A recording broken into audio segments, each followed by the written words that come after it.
Hey, what's going on? It's Mando Crusader, and welcome to episode 30 of our Sunless Skies Let's Play. Last episode, we found the last port in the Reach, and, we also did a little bit of exploration at Langley Hall. We did not find the big nameplate yet, but that's probably going to be on our radar in this episode. Addition to this episode, we're going to have a look at what's going on at this port. So, yeah, that's what we're going to do. Before we get into that, I like to mention that if you like this content, be sure to like and subscribe. It helps the channel out. Additionally, be sure to comment in the comments your thoughts on the series, and be sure to also recommend any games you let me to play. I do take requests. So, with that all out of the way, I'm a little excited. This is a really interesting port, a really interesting port. So let's jump right into it here. A mansion of immense size, surrounded by acres of neatly kept garden. It is tranquil here, in fact, and it appears utterly devoid of life. The prison and the cottage. Polyhedric sculptures, the dimensions eye-wateringly off. Grass of uniform color and uniform length. Placid canals crisscrossed at right angles, all bisected by a pale gravel path leading to the door of a broad ivory-shrouded mansion. Only its lack of windows betrays Piranesi as a prison. Utter silence bar the crunching of gravel beneath your feet. As you approach, you take note of a tiny cottage, incongruously nestled beside the mansion like a louse. A curtain twitches. Enter the cottage. The prison is locked, but the cottage door swings open at your approach. The chaplains. The only sound in the cottage is that of a teaspoon clinking against porcelain. A group of brown-robed figures turn to regard you. One, gray-haired, gray-eyed, offers you tea. Isn't that lovely? We are the chaplains, she says. Our role is to help inmates reach egress. You must understand, none may leave I'm going to butcher this. Piranesi, that's what we're going with, unaltered. We can be your guide, pipes another. 2 tours per visit. Choose your chaperone and take care to follow the rules. Now, the rules are very important. They're extremely... I just want to emphasize how important the rules are. The rules are everything. And the best part is we don't know any of them. However, if you break them, very bad things happen to you. So, we need to watch out for that. Now, as it says here, Piranesi is a treacherous port and not amenable to low-level visitors. Be wary. But we're level 9. We should be fine, right? Probably? Definitely. Why do we need a guide? The windowless prison is large, but surely it can be mapped. A choice. A gambit. The gray-eyed woman sips her tea. Do not attempt to judge size or distance here. Piranesi is unmapped and unmappable. There are only a few areas we know how to reach. I'll show you the statue garden, says the bearded chaplain with kind eyes, where I help prisoners achieve redemption. I know the Warrens. Beneath the shadows of the third chaplain's hood, you glimpse a slithering mass of disturbed flesh. He says nothing more. The final chaplain wears round spectacles, but his eyes are gone. His grin threatens to break free of his face. Come with me! Come with me! Oh, please, I am so very bored.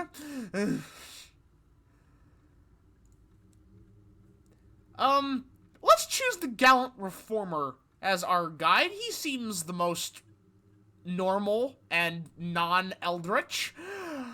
A chaplain with an amenable smile and gray-streaked hair. Into Piranesi. The gallant reformer nods, putting aside his tea and fetching an old iron lamp from a high shelf. Once more unto the breach, he says, the tired smile. You follow him out of the cottage, up the gravel path, to the doorstep of Piranesi. Footprints are worn into the stone. He has no key. He simply knocks on the grand oak door, and it opens. There is nothing and no one on the other side. You follow the reformer into the dark. The rules of Piranesi. Piranesi is, of course, bigger on the inside, as is all good things. The reformer's lamplight stretches only so far. You catch sight of dizzying spiral stairways, columns clad in chains, walls groomed by trickling water. The reformer strides ahead, boots splashing in the cold puddles. After a few minutes, you are halted by some toppled scaffolding. Piranesi has 3 rules, says the chaplain, helping you climb over the obstacle. The penalty for breaking them is incarceration, and the unwritten 4th rule is that the chaplains are forbidden from explaining them to visitors, so I'm afraid you must discover them yourself. Tread carefully in the meantime. Continue following the reformer. The statuaries are not far now. Watch your step. The flagstones here are uneven. The prisoner's lamps. Further into the prison, you begin to see inmates. Faint lights shuffling across distant bridges. Hunched figures with lamps chained to their wrists. See those lamps that the condemned carry? Asked the reformer. They impose a distortion of distance. A prisoner's proximity to the exit is determined by how much they have changed since they have entered. The more they change, the closer they are to freedom. Some are more mutable than others, and severity of sentence may vary. The reformer raises his lamp over a cavernous well. Light does not reach the bottom. Those cast into the deepest reaches must change beyond all recognition. So, the rules. Now as I've said before in this series, I do have another captain lineage. I have been in prison before. Now, the good news for the sort of spontaneity of this series is I don't remember at least 2 of the 3 rules. I believe one of the rules is you can't ask about the rules, I think. I don't remember. I don't even really remember that. If that pops up, I'm not asking about the rules, because at the level we are, we really can't afford to lose any stats, and that's just one of the horrible things that happens if we get imprisoned. But with my luck, I'm probably gonna get imprisoned anyway, so here we go! You stroll with the reformer through a forest of jutting stone limbs and impassive heads. A haunting refrain echoes. Somewhere, someone is playing the flute. Miscellaneous items scatter the floor. A sledgehammer, a toy soldier, a spinning wheel, a half-eaten jar of honey, a canvas. Perhaps discarded by previous prisoners, perhaps provided to provoke or inspire change among those still entombed. Change needn't be bad, says the reformer. I try to help the prisoners improve themselves. That seems nice. Let's write a port report. The statuary is about a fraction of Piranesi's whole. A comprehensive report, the reformer insists, would take years. The statuaries. Piranesi is vast, says the reformer. I've been here for centuries and can't pretend to know even half its secrets. But I can tell you everything about this little corner, if it pleases you. He focuses on the progress of the prisoners. William has been doing extremely well. I taught him crochet, and he's managed a new accent. Most importantly, he's agreed to meditate daily on his past wrongdoing. I fancy he's near to escape. I wish the same could be said for poor Philomena, who insists on justifying the actions of her past self.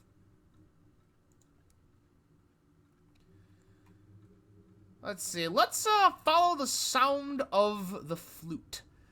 You come upon a woman, or something shaped similarly to a woman, in a long brown coat and hat. The venerable flautist. She sits atop a stone idol where 4 paths cross, her legs crossed beneath her long brown coat. Her hat is pulled low, covering her eyes. The reformer introduces you. This is the venerable flautist, the oldest prisoner of Piranesi. She has been here for centuries.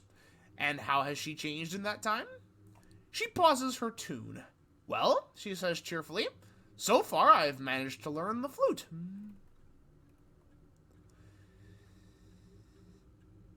Okay, yeah, so this is the one thing that I remembered.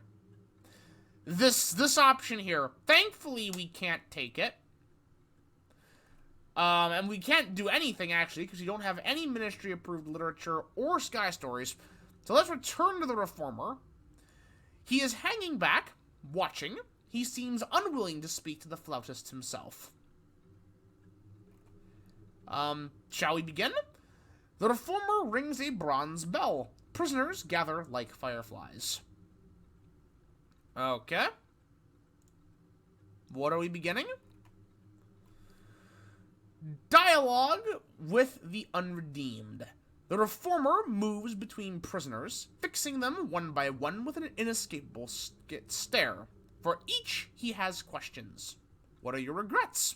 What suffering have you caused? Answer honestly. It's the only way you can escape. After that, the questions become specific, forensic.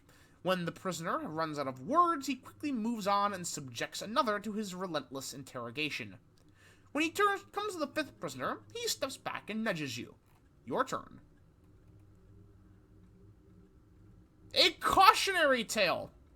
Tell the prisoner a horrifying story of what happens to those who fail to correct their sins. That sounds perfect. That sounds perfect. Maybe we can add some hellfire and brimstone in there. Some lepers, maybe. Dialogue of the Unredeemed. As you reach a particularly grisly part of your story, color drains from the prisoner's face. I'll be good, she promises fervently. You can stop with the details. The reformer claps a hand on your shoulder and chuckles softly. We now have 2 rapport with the reformer. Well, I guess that's all we can do with him. We can leave Piranesi. Follow close, says the reformer. Don't let down your guard until we're outside.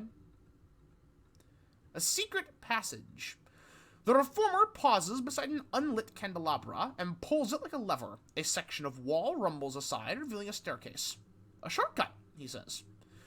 You have completed a tour of Piranesi. The chaplains will only allow 2 tours at a time before they temporarily close the prison to visitors. The follower.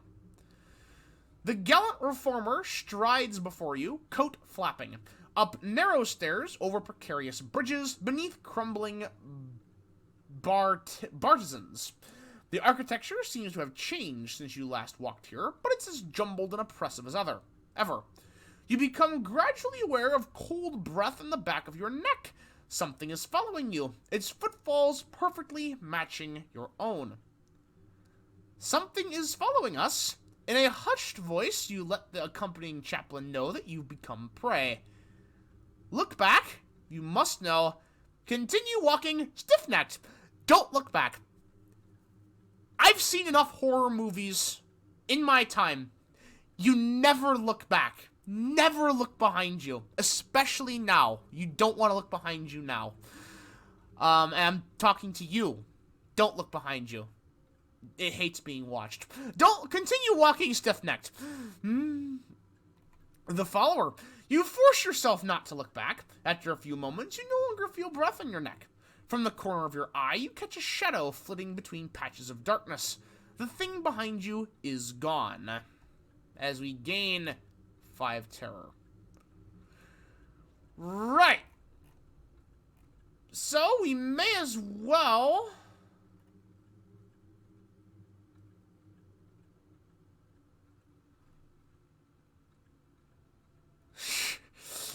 We may as well choose a different one. A different chaplain. Let's choose the Glistening Deformer this time. His hood hides the worst of him. He reminds you that this is your last tour of the day. Into Piranesi. A knotted, multi-jointed limb unwinds from the Glistening Deformer's sleeve. I'm already regretting this. With surprising dexterity, he plucks an iron lamp from a high shelf. Follow me, he commands. You follow him out of the cottage and up the gravel path to the doorway of Piranesi. Footprints are worn to the stone. He has no key. He unfurls a notched, scabbed finger from his unpleasant limb and slides into the keyhole. The door opens with a click, and you follow the deformer into the dark. The Warrens! Deeper into Piranesi, the deformer takes down his hood. Tangled flesh recoils in the cold air. He has eyes in all the wrong places. A dozen different varieties of mouth gulp in unison. Better. Tension has drained from his voice. Welcome to the Warrens. You descend into a brick-walled pit, larger than a quarry. At the center stands a colossal column honeycombed with tunnels. The holes are so small you couldn't squeeze an arm inside. One gaunt prisoner sits atop a spike wheel, casually aiming a rifle at the deformer's head.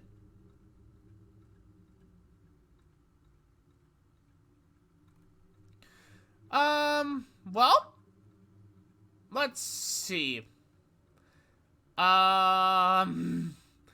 Insist that the rifleman lower his gun. It wouldn't do to have your chaplain's head blown off this early into a tour. The pragmatic vigilante. The rifle-wielding vigilante is a gaunt fellow, his eyes deep-set and gleaming, cheekbones sharp as cut glass. His curly hair would sit much better on a fuller, healthier face. On hearing your protest, he pulls the trigger a few times, generating a chorus of unassuming clicks. Ain't loaded. Burned through my ammunition long ago. Except this. He points at a bullet hung around his neck on a length of string. Saving it for, rainy day. You notice the deformer gazing thoughtfully in your direction with at least 3 of his eyes. Perhaps he appreciates your intervention on his behalf, however unnecessary. We have 1 deference to the deformer. Gives a hand, he says. I need to change if I'm to escape this place, right? But I'm a stubborn fella. Not one prone to introspection, if you catch me drift. He gestures hopelessly at the Warrens. I need to have a shape in mind as I crawl through, or else I'll be squashed to mush. Any suggestions? Let's see, you can offer to help.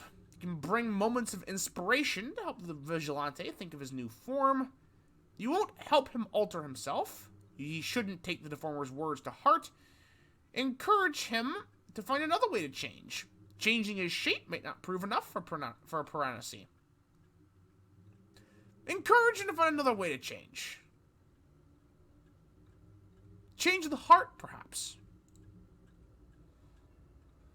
A true change. Changing shape doesn't bother me none, but I'll tell you now, I won't change my mind. I'll be here if you change yours. The vigilante has altered himself further.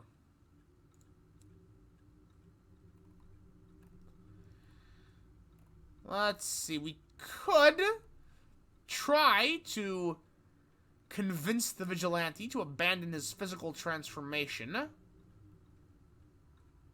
17% chance of success, I think not.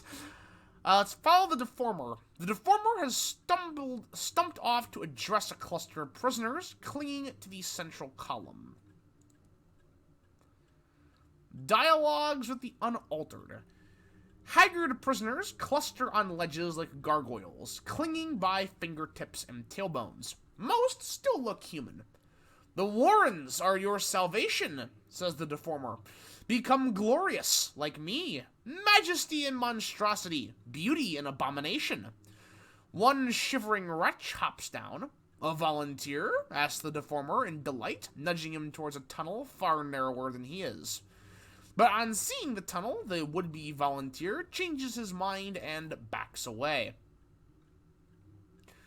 We could persuade the prisoner to enter the tunnel, or convince the prisoner to stay out of the tunnels.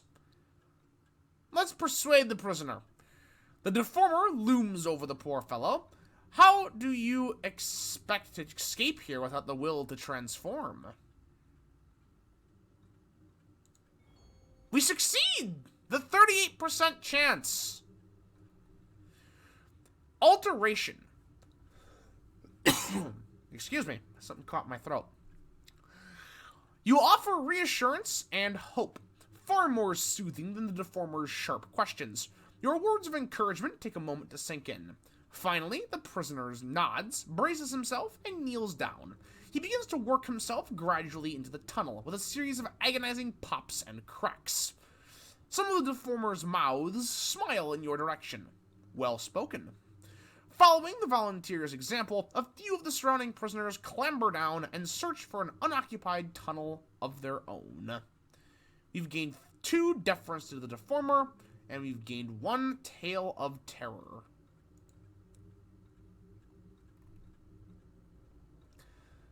We could leave.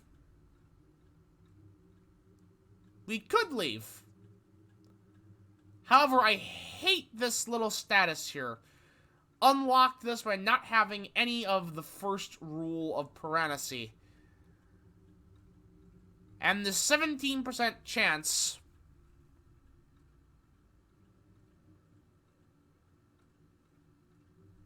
I have a feeling I shouldn't do this. But there doesn't seem to be anything here that would get us locked up. We've talked to him. The reformer talks to prisoners and helps them change. An outward change isn't enough. He should abandon his grudges and his enemies. We fail.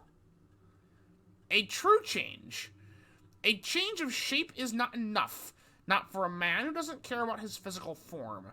Piranesi demands something fundamental. The vigilante must abandon his plans and his principles. Never, declares the vigilante. I will escape here and resume my crusade, or not escape here at all. Alright, well, I guess that's all we can do here. Let's take our leave. Ascent. The deformer stumps back up the stairs, squelching with every footstep, and you hurry at his heels. Don't look back. Just don't look back.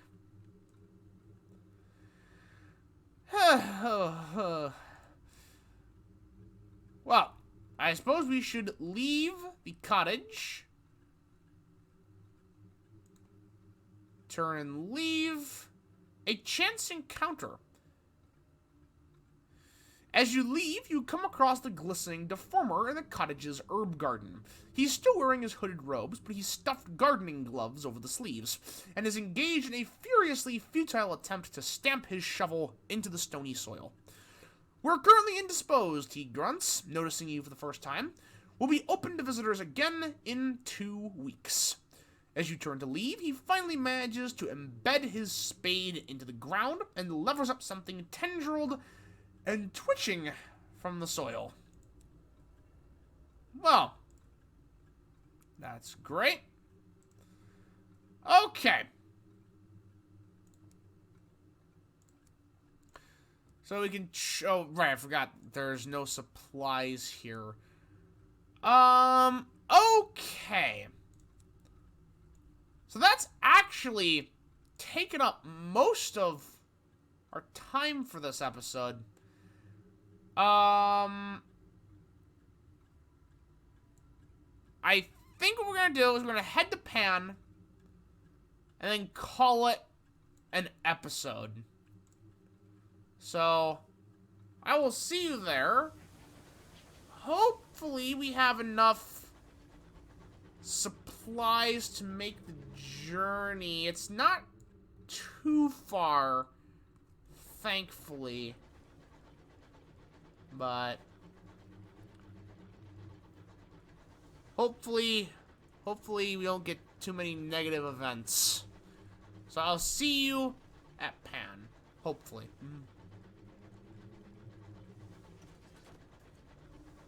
Oh, actually, wait, hold on. We've got a scrap of ancient lore here. Also, we have a Shrive Spinster here. Oh, ow, okay. Ouch, ouch, ouch, ouch. Let's grab this. And quickly run away from there. Head to Pan. Now I will see you there.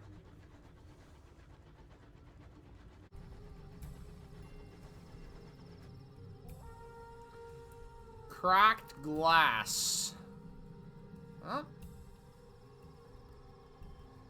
Alrighty. Let's hope we get lucky. We actually do get lucky. Okay. You know that we're lucky because we've only lost 2 crew and we've gained a vision of the heavens. Star Smitten. The port corridors are awash with luminous starlight. It's no surprise that some of the crew are struck down by maladies of the mind. One of them raves at length about the things they saw in the starlight. The imagery lingers with you. Well, isn't that lovely? Thankfully, we are right here next to Pan. So we have 1 port report, and we need to remember to repair our hull this time. That is an absolute necessity.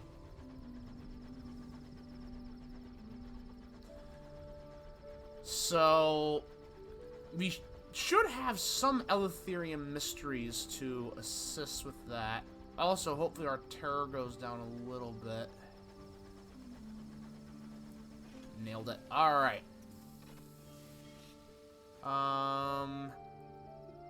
Well, that's bad. That's real bad. Let's trade port reports for Eleutherium mysteries. We have 4 scraps of ancient knowledge. We're not going to trade those in. We need to keep those. Repair our locomotive. We have 4 Eleutherium mysteries. We're going to engage in 2 repairs. Because the repairs here, unlike at the Khanate, only repair half of the damage to your hull. We need to buy some fuel and load up on supplies.